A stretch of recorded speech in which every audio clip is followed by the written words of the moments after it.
जय बच्चों, आज हम लोग बात करेंगे ब्लड्स के बारे में। ठीक है, ब्लड एंड इट्स कंपोनेंट है।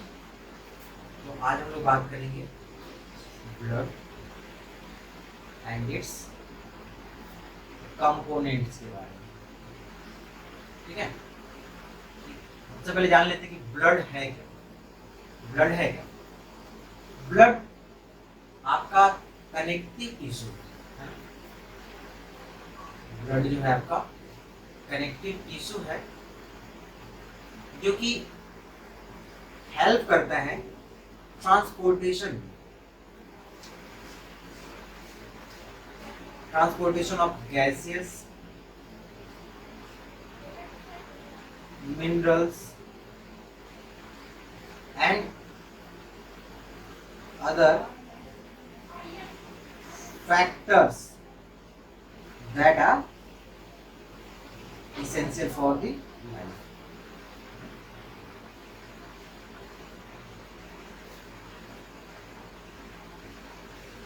ठीक है, तो ब्लड जो होता है वो एक कनेक्टिव टिश्यू है जो कि ट्रांसपोर्टेशन में हेल्प करता है। जैसे कि किसी भी बॉडी पार्ट्स को ऑक्सीजन की जरूरत है तो ब्लड के थ्रू ही हम लेकर जाते हैं, है ना। और कुछ फैक्ट्स जान लेते हैं इसके बारे में, ब्लड के बारे में। कुछ कॉमन से फैक्ट्स क्या क्या होते हैं ना, एक ही दो फैक्ट देख लेते हैं ना।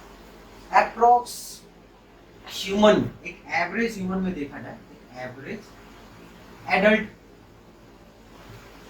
ह्यूमन की हम बात करते हैं तो ये हम पाते हैं approx 4.5 to 5.5 litre blood present होता है हमारी बॉडी में।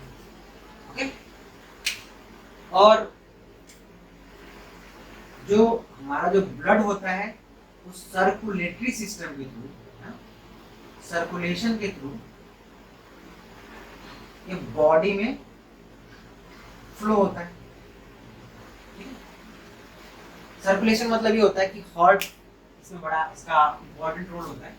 ब्लड को अगर अलग अलग बॉडी पार्ट में पहुंचाना है तो हार्ट क्या करता है कि पंपिंग ऑर्गन की तरह काम करता है और अलग अलग बॉडी पार्ट में इसको पहुंचा देता है। ये तो कॉमन सी चीजें हैं, इसको देख लेते हैं। काट दिए थे, है ना।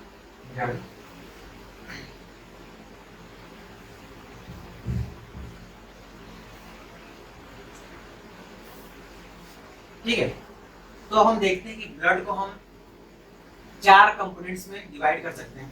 फर्स्ट कंपोनेंट जो है आपका वो है RBC, इसको बोलते हैं रेड ब्लड सेल्स या फिर कॉर्पसल्स भी बोलते हैं। ठीक है, कहीं कहीं कॉर्पसल्स भी लिखा होता है।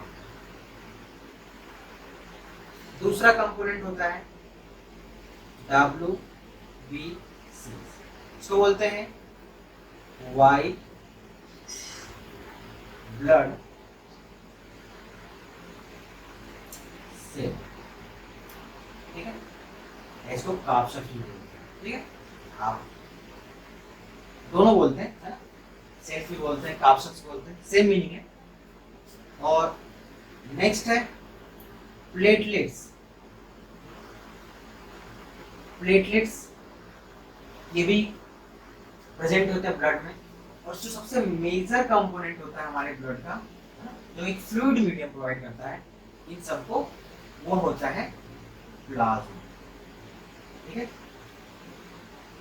ठीक है, हम बात कर लेते हैं इन सब की लाइफ स्पैन के बारे में कि इनकी लाइफ स्पैन एक न्यू या फिर नैप जो ब्लड सेल्स होती हैं, है ना, वो कितने समय तक हमारी बॉडी में सरवाइव कर पाती है ना।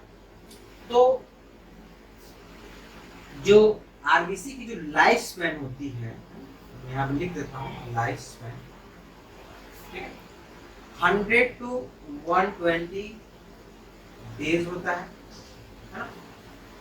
But in case of WBC अगर हम बात करें तो इनकी जो लाइफ स्पैन होती है वो लेस देन अ वीक होती है ना। जो होती है वो लेस देन अ वीक होती है। ठीक है, और प्लेटलेट्स की बात करें तो आपको पता है कि प्लेटलेट्स डेंगू में, है ना, बहुत तेजी से क्या होता है, नीचे चला जाता है। एक्चुअली इसका ड्यूरेशन इतना कम होता है, इसकी लाइफ साइकिल इतनी कम हो जाती है कि डेंगू में क्या होता है कि प्लेटलेट्स ऑटोमेटिक डिस्ट्रक्शन हो जाते हैं, डिस्ट्रॉय हो जाते हैं, है ना। तो इसमें क्या होता है कि प्लेटलेट्स जो होते हैं, प्लेटलेट्स की जो लाइफ स्पैन होती है वो लेस देन अ डे होती है, ठीक है, ठीक है। इसीलिए बोला जाता है कि जो प्लेटलेट्स होता है ना, वो विद इन अ डे बहुत ज्यादा इंक्रीज हो जाता है और विद इन अ डे बहुत ज्यादा डिक्रीज भी हो जाता है ना। अगर इंक्रीज हो रहा है तो भी एक प्रॉब्लम्स की सिम्टम्स या फिर कुछ डिजीज को इंडिकेट करता है, और कम है तो एक प्रॉब्लमेटिक कंडीशन तो है ही, है ना। और प्लाज्मा की बात करते हैं। प्लाज्मा जो होता है एक लिक्विड मीडियम होता है ना, एक लिक्विड मीडियम है जिसमें ये सभी प्लेटलेट्स, डब्ल्यूबीसी और आरबीसी ये इसी में घुले होते हैं, सभी इसी में मिले होते हैं, है ना। मतलब कहने का सेंस है कि जब आप ब्लड देखते हो तो ब्लड में और जो फ्लूइडिटी मेंटेन होती है, जो फ्लूइड आपको दिखता है फ्लूइड होता है ये होता है प्लाज्मा, ठीक है। अच्छा, इसकी हम बात कर लेते हैं इसकी फ्रैक्शन पे, कितना प्रेजेंट होता है, किस फ्रैक्शन में प्रेजेंट होता है और कितने परसेंट है, दोनों तरीके से बात करेंगे इसमें। अच्छा, हम बात कर लेते हैं फ्रैक्शन में कितना प्रेजेंट होता है। तो जो आरबीसी है, डब्ल्यूबीसी है और प्लेटलेट्स, ठीक है, इन सबको पहले तो तीनों को एक साथ में हम बोलते हैं फॉर्म्ड एलिमेंट्स, ठीक है, इसको बोलते हैं फॉर्म्ड एलिमेंट्स, ठीक है। और यह बॉडी का अप्रोक्स, ब्लड का अप्रोक्स 1/3 वॉल्यूम में प्रेजेंट होता है, ठीक है। अगर हम बात करें प्लाज्मा की, ये क्या करता है, ठीक है, ये होता है 2/3, है ना, वॉल्यूम प्रेजेंट होता है पूरे ब्लड का,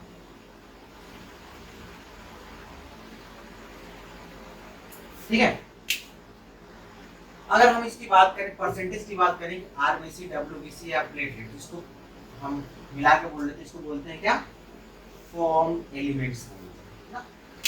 इसको हम, ये जो होता है अप्रॉक्स 45% के आसपास होता है, but in case of plasma ये आपका होता है 55%, ठीक है, ठीक है। हाँ, तो अब बात करते हैं हम आरबीसी की, है ना, कि फंक्शंस क्या क्या होते हैं ना, इनके फंक्शन क्या है,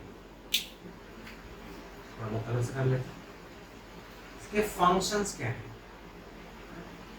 हम बात करते हैं आरबीसी की। आरबीसी क्या करता है, ये ट्रांसपोर्ट ऑफ गैसेस या फिर एक्सचेंज ऑफ गैसेस में हेल्प करता है,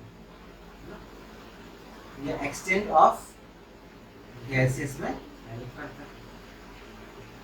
जैसे हम बात करते हैं आरबीसी का जो मेनली या प्राइमरीली जो फंक्शन होता है, जो काम होता है, वो होता है ऑक्सीजन को हर एक सेल्स के पास पहुंचाना, है ना। क्या करता है ये, ऑक्सीजन को सेल्स के पास पहुंचाना, है ना, और O2 को, है ना, सेल से लेना, ठीक है। और ये दोनों जो कंपोजिशन है, ये आरबीसी क्या करती है, इसको कैरी करती है, और CO2 है। और जो कार्बन का कुछ जो मोस्ट ऑफ द पोर्शन होता है, वो प्लाज्मा भी ट्रांसपोर्ट करता है, ठीक है। तो याद करिएगा, एक कार्बनिक फॉर्म है ना, कार्बनिक आयंस का कॉम्प्लेक्स बनता है और उसी के फॉर्म में मोस्ट ऑफ द जो CO2 होता है प्लाज्मा के थ्रू भी ट्रांसपोर्ट होता है, और फिर जो एक्सचेंज ऑफ गैसेस होता है वो लंग्स में जाकर फिर से क्या हो जाता है, ऑक्सीजनेटेड हो जाता है, ठीक है। तो यह हो गया आरबीसी की बात। अब हम बात कर लेते हैं डब्ल्यूबीसी की बात कर लेते हैं ना। डब्ल्यूबीसी का जो फंक्शन है, ये हमारी बॉडी को प्रोवाइड करता है इम्यूनिटी, ठीक है, and protection protection in sense defence, है ना, हेल्प इन डिफेंस। क्या करता है कि कभी भी हमारी बॉडी में कोई इन्फेक्शन आ जाते हैं, है ना, तो ये डब्ल्यूबीसी होती है, ये क्या करती है ना, कि उस एंटीजन्स के प्रति, है ना, हमें एक इम्यूनिटी प्रोवाइड करती है, और क्या होता है कि उसके प्रति हमें डिफेंस भी प्रोवाइड करती है, उसके साथ लड़ना, एंटीजन्स के साथ लड़ना और उसे किल करना, है ना, इसका भी काम होता है। डिफेंसिव मैकेनिज्म बात करें यहाँ पर, killing of bacteria, virus and fungi, ठीक है, ये इसके अंडर में आएगा, ठीक है। अब हम बात कर लेते हैं प्लेटलेट्स। प्लेटलेट्स क्या है? प्लेटलेट्स ये जो होता है, ये एक क्लॉटिंग फैक्टर होता है बॉडी का, ये this is a clotting factor of. अगर बॉडी में जब प्लेटलेट्स डाउन हो जाता है तो ऐसा क्या होता है कि हमारी बॉडी में क्या होती है कि जो क्लॉटिंग जो फैक्टर होता है ये क्या हो जाता है, कम हो जाते हैं। इससे क्या होता है, इंटरनल ब्लीडिंग की संभावनाएं बढ़ जाती है, ठीक है। इंटरनल ब्लीडिंग या फिर इंटरनल ऑर्गन फेलियर, इसीलिए जब प्लेटलेट्स डाउन होता है तो हम अलर्ट हो जाते हैं, और क्योंकि उस समय क्या होता है कि कोई भी ऑर्गन फेल कर सकता है या फिर कभी भी कहीं से भी इंटरनल ब्लीडिंग हो सकती है, जो कि हैजार्डियस होता है, जो कि हमारे लिए डेंजरस होता है ना, जिससे हमारी क्या हो सकती है, डेथ भी हो जाती है। और पहले के समय में जब इसका कोई इलाज नहीं था तो death most of the cases में हो ही जाती है ना। आज तो अगर इसको प्रिवेंट करने की अगर हम बात करते हैं तो हम क्या करते हैं, ब्लड ट्रांसफ्यूजन करते हैं ना। ब्लड ट्रांसफ्यूजन करते हैं मतलब किसी दूसरे पर्सन से सेम ब्लड ग्रुप को हम लेते हैं और इसको ट्रांसफ्यूज कर देते हैं, है ना। अगर हम बात करें ब्लड में, ब्लड की बात हम सिर्फ प्लेटलेट्स की बात करते हैं। प्लेटलेट्स आइसोलेटेड फॉर्म में आता है, इसको आइसोलेट कर लेते हैं, इन सारे कंपोनेंट्स को निकाल देते हैं, सिर्फ प्लेटलेट्स रहता है ना। उसी को हम क्या कर देते हैं, चढ़ा देते हैं, लेकिन इसको लिक्विड मीडियम प्लाज्मा के थ्रू प्रोवाइड की जाती है, ठीक है। अब बात कर लेते हैं प्लाज्मा की। बात कर लेते हैं ये क्या करता है कि ये लिक्विड मीडियम में प्रेजेंट होता है, मैंने बताया, और जितने भी आरबीसी, डब्ल्यूबीसी और प्लेटलेट्स होता है इसी प्लाज्मा में प्रेजेंट होता है, ठीक है। जो प्लाज्मा होता है ये क्या करता है, इसका फंक्शन क्या होता है, ये क्या करता है, ट्रांसपोर्ट ऑफ मेटाबोलाइट्स, ठीक है। ये मेटाबोलाइट्स का ट्रांसपोर्ट करता है, ठीक है। यहाँ पर एंटीबॉडीज का प्रोडक्शन होता है ना। अभी आप सुने होंगे मोनोक्लोनल एंटीबॉडीज, या फिर सुने होंगे प्लाज्मा थेरेपी। अभी जो कोविड के केस में हम सुनते हैं कि प्लाज्मा थेरेपी क्या है ना, तो प्लाज्मा थेरेपी में क्या होता है ना, मैं आपको बता देता हूँ। कोविड अभी जो आया था तो कुछ समय पहले हुआ कि अच्छा हम प्लाज्मा थेरेपी करते हैं, जब तक कोई इलाज नहीं था। उसमें क्या था कि जो प्लाज्मा थेरेपी थी तो प्लाज्मा में प्रेजेंट होती है एंटीबॉडीज, और कहा जाता था कि सिर्फ हम उन्हीं पेशेंट्स का हम ब्लड, है ना, निकाल कर, है ना, उस किसी इन्फेक्टेड कोविड के पर्सन में क्या कर सकते हैं, ट्रांसफ्यूज कर सकते हैं। जिससे क्या होता था कि देखिए सपोज दैट कि अगर मैं, है ना, मुझे अगर मान लीजिए कोविड हो जाता है और फिर मैं उससे रिकवर कर जाता हूँ, है ना, विद इन 14 और 15 डेज, है ना, I will be recovered from that kind of disease, है ना। तो हमारी बॉडी में क्या होगी कि उसी एंटीबॉडीज प्रेजेंट हो जाती है ना। ऐसी एंटीबॉडीज हमारी बॉडी में प्रेजेंट होगी, और जो एंटीबॉडीज होंगी वो प्लाज्मा में प्रेजेंट होगी, है ना। और ये प्लाज्मा में प्रेजेंट होगी तो, और अगर हम इसको एज अ थेरेपी यूज कर रहे हैं ना, किसी पेशेंट को देते हैं तो उसकी थेरेपी हो रही है, उसका ट्रीटमेंट हो रहा है ना। तो ये प्रिपेयर्ड फॉर्म ऑफ, ये प्रिपेयर्ड, ये पहले से जो एंटीबॉडीज है हमारी ब्लड में प्रिपेयर्ड की थी, और हमने किसी दूसरे जो इन्फेक्टेड है कोविड से हमने उसमें डाल दी, तो उसकी जो हीलिंग कैपेसिटी है या फिर इम्यून रिस्पॉन्स है फास्ट हो जाएगा, क्योंकि हमने उसकी बॉडी को एंटीबॉडीज बनाने की जरूरत ही नहीं पड़ी, क्योंकि हमने प्रिपेयर्ड फॉर्म में बनाकर दे दिया, ठीक है। हमने पहले से प्रिपेयर्ड फॉर्म में था, हमने उसको एज इट इज दे दिया, ठीक है। तो इससे क्या होता है, ये लाइफ सेविंग थेरेपी थी, ठीक है। लेकिन अभी क्या, अभी वैक्सीनेशन आ गया तो उसके थ्रू अब इसको भी क्या कर दिया गया, इसको भी डिस्कार्ड कर दिया गया, ठीक है। बताएंगे ऐसा क्यों किया गया है, आगे बात कर लेते हैं, ठीक है।